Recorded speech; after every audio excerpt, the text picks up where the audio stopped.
कभी कभी हमें लगता है कि हम अपनी ज़िंदगी के सफ़र में हैं। लेकिन क्या हो अगर आपको पता चले कि आप जिस सफ़र पे हैं वो ज़िंदगी की ओर नहीं बल्कि मौत की तरफ जा रहा है। ये कहानी है एक ऐसी बस की जो चलती तो रात में है लेकिन रुकती है कभी नहीं। चढ़ना आसान है, उतरना नामुमकिन।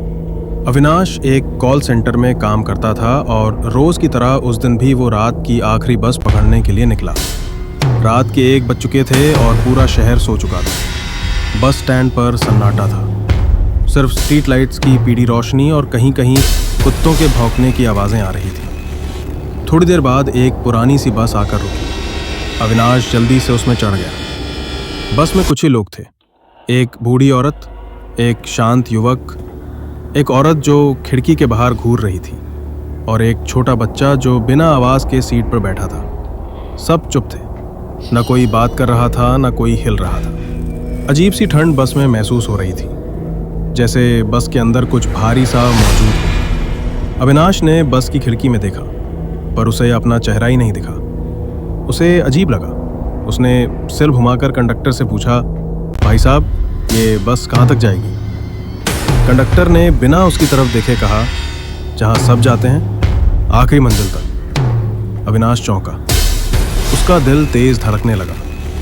तभी उसने देखा कि बस ने अपने आम रास्ते से मुड़कर एक सुनसान अंधेरे जंगल की ओर रुख कर लिया था। पेड़ों की शाखाएं बस के शीशों से टकरा रही थीं और दूर दूर तक कोई रोशनी नहीं थी। वो बुजुर्ग औरत अचानक उसकी ओर मुड़ी और बोली, अब तेरा घर यही है। उसकी आंखें काली, खाली और डरावनी थी। उस औरत का चेहरा जैसे पिघल रहा हो। बाकी यात्रियों ने भी अब अविनाश की ओर मुड़ के देखना शुरू कर दिया। सभी के चेहरे बिगड़े हुए थे, जैसे कई सालों से मरे हुए हों। अविनाश डर के मारे उठ खड़ा था। दरवाजा बंद था।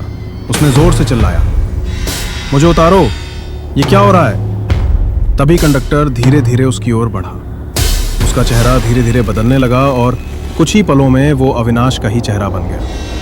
तू मर चुका है अविनाश, कंडक्टर बोला। 3 घंटे पहले जब तू रोड पार कर रहा था तब एक ट्रक ने तुझे कुचल दिया था। ये जो तू देख रहा है वो तेरी आत्मा का सफर है। अविनाश